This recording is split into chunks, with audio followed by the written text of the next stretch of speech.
3.5 4 ఏళ్ళకి వస్తుంది కోపం ప్రభుత్వం మీద పని చేయకపోతే 3 ఏళ్ళు చూస్తారు 4 ఏళ్ళు చూస్తారు తెలంగాణ ప్రజలు మంచోళ్ళు చేస్తాడేమో ఏమో ఇంకా టైం ఉన్నది కదా ఇంకా వచ్చే సంవత్సరం చేస్తాడేమో మళ్ళా బడ్జెట్లో పెడతాడేమో 6 నెలలకి ఏమైనా చేస్తాడేమో ఇట్లుంటుంది కథ కానీ రేవంత్ రెడ్డి కాడికి వచ్చే వరకు మాత్రం సంవత్సరం లోపట్నే ఆ నీలి రంగు నక్క మొత్తం వర్షంలో తడిసింది అసలు రంగు బయట పడ్డది ఎప్పుడు ఈ నక్కను వదిలించుకుందామని తెలంగాణ సమాజం మొత్తం ఇవాళ ఎదురు చూస్తూ ఉన్నది ఇది వాస్తవం 1-2 కాదు ఎన్ని అబద్ధాలు ఈ 6 గ్యారంటీలు 420 హామీలు నేను వాటి గురించి చెప్పా ఫ్రీ బస్ అన్నాడు తులం బంగారం అన్నాడు స్కూటీ అన్నాడు మన్ అన్నాడు మశానం అన్నాడు ఏది లేదు ఉన్నదే వేయింది ఉన్న రైతు బంధే ఎగ్గొట్టినోడు కొత్త ఏమని ఇస్తాడా ఇవాళ ఊరికి అమ్మతోడు చెప్తున్నా ఇంకొకడు అయితే ఇంకొకడు రేషం ఉన్న మనిషి అయితే ప్రజలు తిట్టే తిట్లకు ఎప్పుడో చచ్చిపోతుండే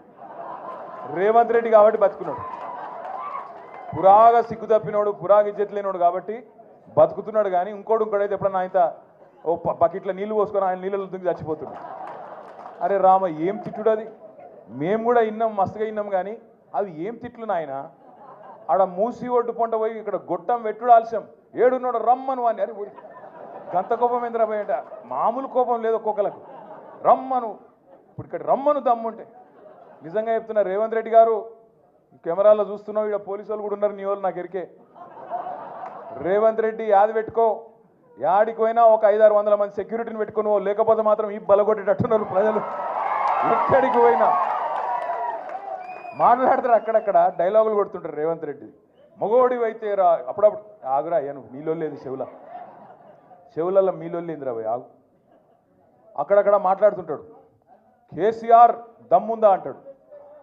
కేసీఆర్ అంటాడు నేను అంటున్నా కేసీఆర్ కావాలంటే ఈయనకు మన సోషల్ మీడియాలో పోస్టులు పెట్టే పిల్లగానే తట్టుకోలేకపోతుండే ఈయనకడ కేసీఆర్ కావాలన్నాడు అవసరమా ఈ చిట్టినాయుడు గింత మనిషి వీడు వాడు మళ్ళీ చిట్టెలుక గాయన కంటే కేసీఆర్ కావాలన్నాడు అందుకే మేము చెప్పినాం మొన్న అంత లేదు నీకు చేతనైతే అక్క అడిగింది ఇలా పొద్దున జగదీష్ అన్న కూడా చెప్పిండు ఏం చెప్పిండు ఇప్పుడు అసెంబ్లీ నడుస్తుంది కదా రేవంత్ రెడ్డి గారు నాకు ఈ భాష ఇష్టం ఉండదు నిజంగా చెప్పానంటే కానీ తప్పదు అప్పుడప్పుడు నాకు నిజంగా అప్పుడప్పుడు నాకు ఇష్టం ఉండదు నేను చదువుకున్నా రేవంత్ రెడ్డి లెక్క నేను ఆడ ఆవారా తిరిగినోని కాదు చదువుకున్నా కష్టపడ్డా నేను ఎక్కడో పోయి బయట దేశంలో పోయి కొంత ఉద్యోగం సంపాదించుకున్నా కొంత పేరు సంపాదించుకున్నా నాకు ఇష్టం ఉండదు కానీ ఇక కుక్కగాడుకు చెప్పు దెబ్బ అన్నట్టు ఇష్టంటోళ్ళకి ఇట్లే చెప్తేనే అర్థమవుతుంది అందుకే చెప్తున్నా రేవంత్ రెడ్డికి అడుగుతా ఉన్నా నేను రేవంత్ రెడ్డి నువ్వు నిజంగానే మగాడివే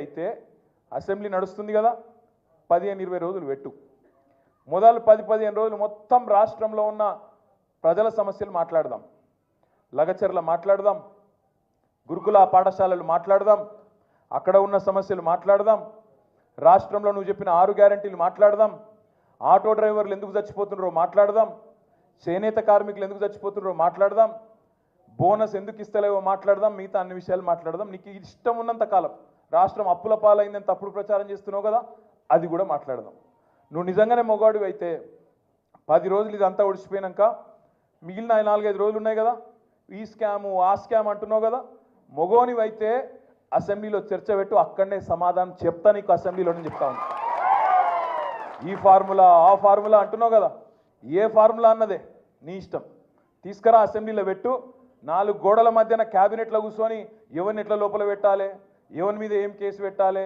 ఎవరిని ఎప్పుడు నూకాలి ఇది కాదు ప్రభుత్వం చేయాల్సిన పని ప్రజాహితమైన పని చేయాలి ప్రజలకు మంచి చేసే ఆలోచన చేయాలి ఎప్పటి నుంచి మరి కొత్త రేషన్ కార్డులు ఇవ్వాలి ఎప్పుడు పెంచిన పెన్షన్లు ఇవ్వాలి ఎప్పుడు 6 గ్యారంటీలు అమలు చేయాలి ఎప్పుడు 420 హామీలు అమలు చేయాలి బీసీ డిక్లరేషన్లో చెప్పినావు రైతు డిక్లరేషన్లో చెప్పినావు విద్యార్థి డిక్లరేషన్ అని చెప్పినావు ఎస్సీ ఎస్టీ డిక్లరేషన్ అని చెప్పినావు వాటిలో చెప్పిన మాటలు ఎప్పటి నుంచి అమలు చేస్తావో గవి చర్చ చేయాలి క్యాబినెట్లో గవేవి లేవు మీరు చూస్తున్నారు ఎంత ఎక్కింది అహంకారం నెత్తికంటే మొన్న మీరు చూసిండ్రు ఢిల్లీలో ఇండియా టుడే అని ఒక టీవీ ఆడ చర్చ పెట్టింది రేవంత్ రెడ్డి వేయండు పోతే అక్కడ అడిగినరు వాళ్ళు ఏం సార్ నువ్వు ఎవరిని పడితే వాళ్ళని జైల్లో పెడుతున్నావట ఏం సంగతి అంటే నేను ఎవరిని పెట్టినా అన్నాడు మరి లగచర్ల రైతులను పెట్టినావు కదా 30-40 రోజులకెళ్ళి వాళ్ళు ఉన్నారు కదా అంటే వాళ్ళు కొట్టిండ్రు, కలెక్టర్ని కొట్టిండ్రు మాట్లాడతాడు. కలెక్టర్ ఏమో నన్ను ఎవడు కొట్టలేదని చెప్తాడు. కలెక్టర్ ఏమో నా దాడే జరగలేదు, కొట్టనే లేదు ఎవడని కలెక్టర్ చెప్తాడు. కానీ రేవంత్ రెడ్డి మాత్రం కొట్టిండ్రు అని చెప్తా ఉన్నాడు. నేను ఒక్క మాట అడుగుతున్నా, దయచేసి మీరు గుర్తుపెట్టుకోండి.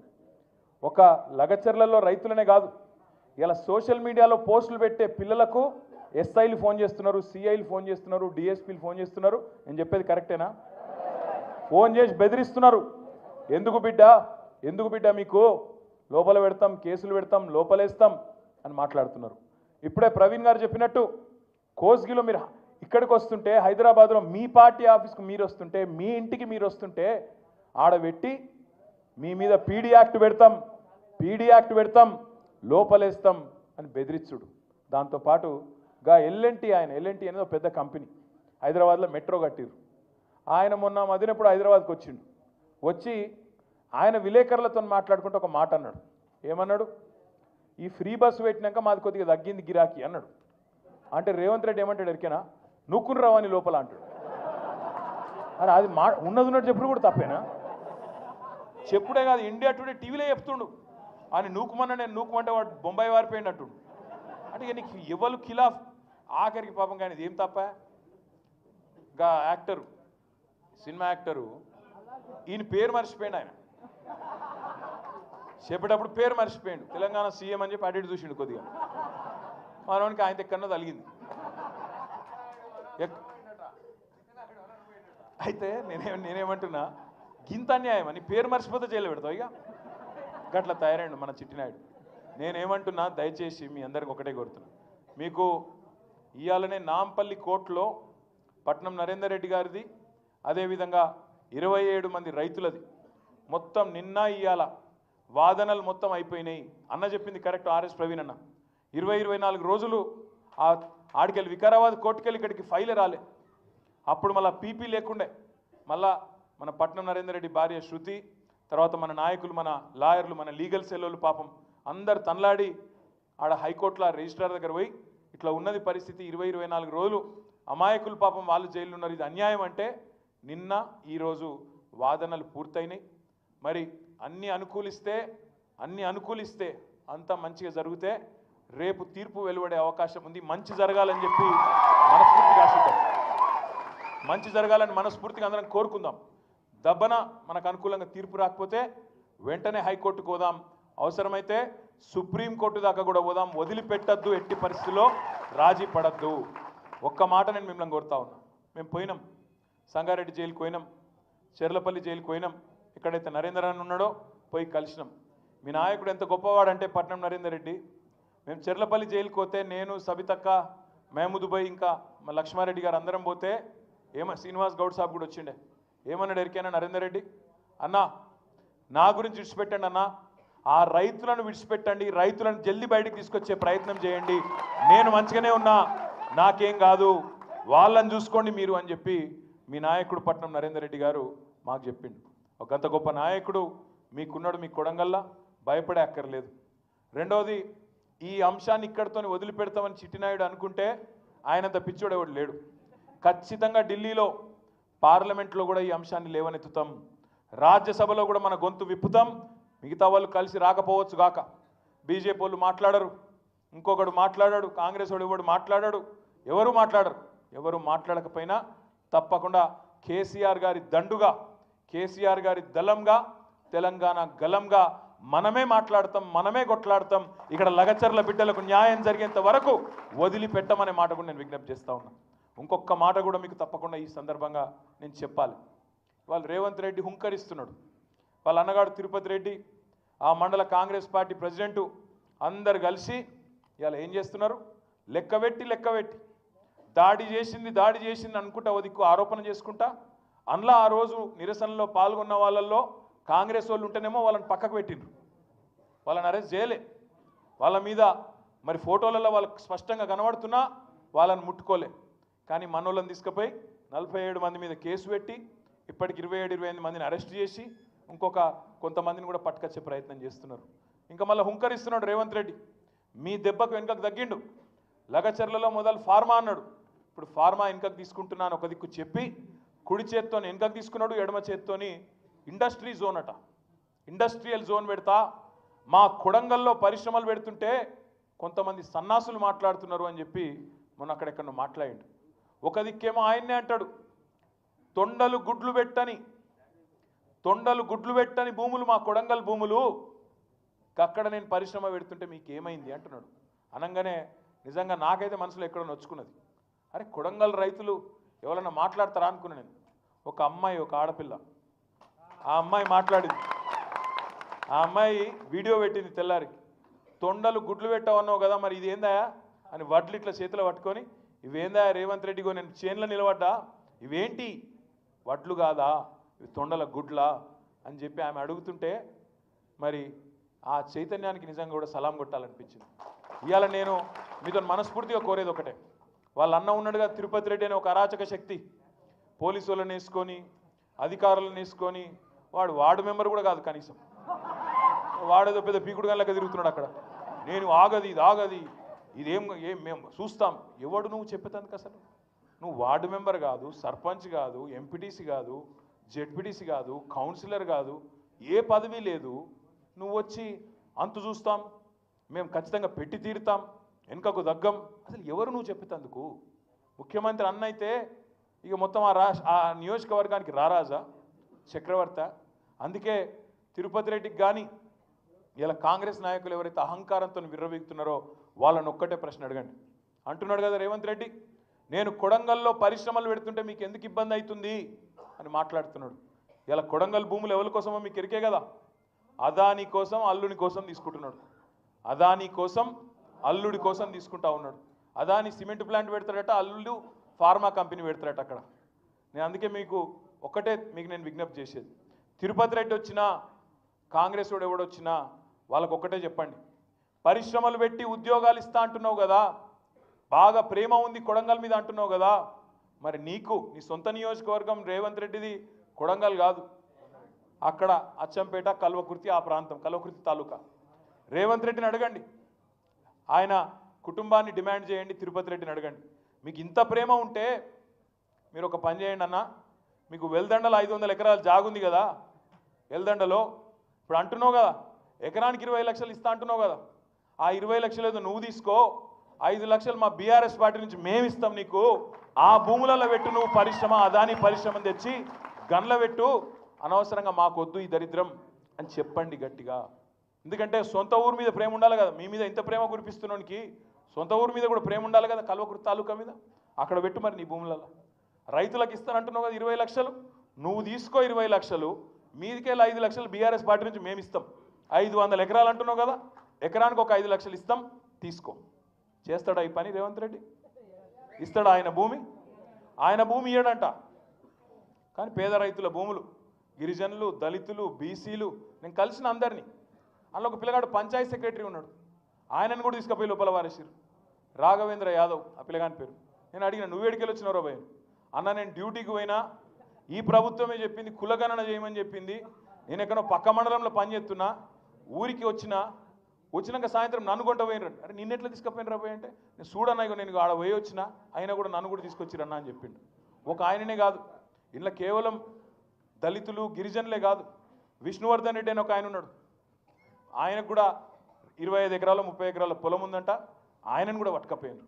ఈ కులం ఆ కులం అని కాదు, రైతు కులం ఉండదు. ఆ రైతులను ఇవాళ చెరబట్టి, ఆ రైతులను జైల్లో పెట్టి, నేను నా భూమి నేను ఉంచుకుంటా అన్న ఒకే ఒక్క పాపానికి 35 రోజులు జైలా. మరి ఇట్లాంటి దుర్మార్గుని మనం క్షమించవచ్చా? నేను మిమ్మల్ని మనస్ఫూర్తిగా కోరేది ఒకటే, వాళ్ళు నిజంగా పట్నం నరేందర్ రెడ్డి గారు ఇంతమంది మిమ్మల్ని అందరినీ తయారు చేసిండు. నిజంగా ఈ సందర్భంగా పట్నం నరేందర్ రెడ్డి గారికి కూడా ఒకసారి గట్టిగా చప్పట్లతో వారికి మనందరం అభినందనలు చెప్పాలి.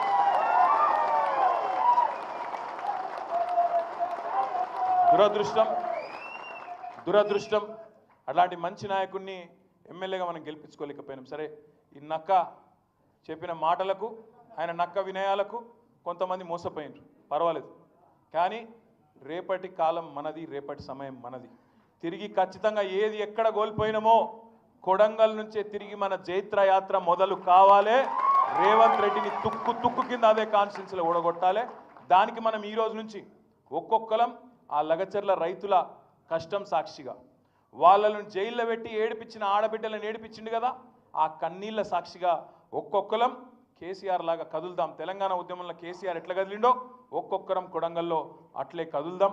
మీ అందరికీ నేను ఒకటే మాటిస్తా ఉన్నా, రేపు 90% బెయిల్ వచ్చే అవకాశం ఉందని లాయర్లు చెప్తున్నారు. వస్తే సంతోషం, వస్తే సంతోషం. దబ్బన రాలేదనుకో నిరాశ పడకండి, నిరుత్సాహపడకండి, అయ్యో ఇట్లా అని చెప్పి ఆగం కాకండి. కొట్లాడదాం. ఇమ్మీడియట్గా ఎల్లుండే హైకోర్టు కోతాం. హైకోర్టులో ఎంత బెస్ట్ లాయర్ని పెట్టాలనో వాళ్ళని పెడతాం. మీకోసం కొట్లాడతాం, ఇడిచిపెట్టాం, ఎక్కడి దాకైనా పోతాం. మీ విషయంలో మీరు అనుమాన పడద్దు. రేపు ఖచ్చితంగా కొడంగల్లో మాత్రం ఈరోజు ఏదైతే నిర్బంధం పెట్టి నేనేదో నియంతను, నేనేదో రారాజును, చక్రవర్తిని, శాశ్వతంగా కొడంగల్కు నేనేదో రాజును అని రేవంత్ రెడ్డి అనుకుంటున్నాడో, కొడంగల్ సత్తాను, కొడంగల్ పౌరుషాన్ని మాత్రం రేపటి రోజున చూపెట్టాల్సిన బాధ్యత మనందరి మీద ఉన్నది. 2018లో ఒకసారి మీరు చూపెట్టింది, కానీ తప్పు మేం చేసినాం. ఏం తప్పు చేసినాం? ఆడ మీరు తన్నుడు అంతే, ఇక్కడ వచ్చి మల్కాజ్గిరిలో పడ్డాడు. ఇక్కడ గెలవనీయకపోతే ఇలా లొల్లే ఉండబోతుండే. 5,000 ఓట్లతో అడిమారి గుడి దెబ్బలో గెలిచిండు. ఇక గెలిచినాక ఇప్పుడు ఈ దరిద్రం చుట్టుకునేది మనకు. నేను మీ అందరికి ఒకటే కోరేది, ఎక్కువ టెన్షన్ పడకండి.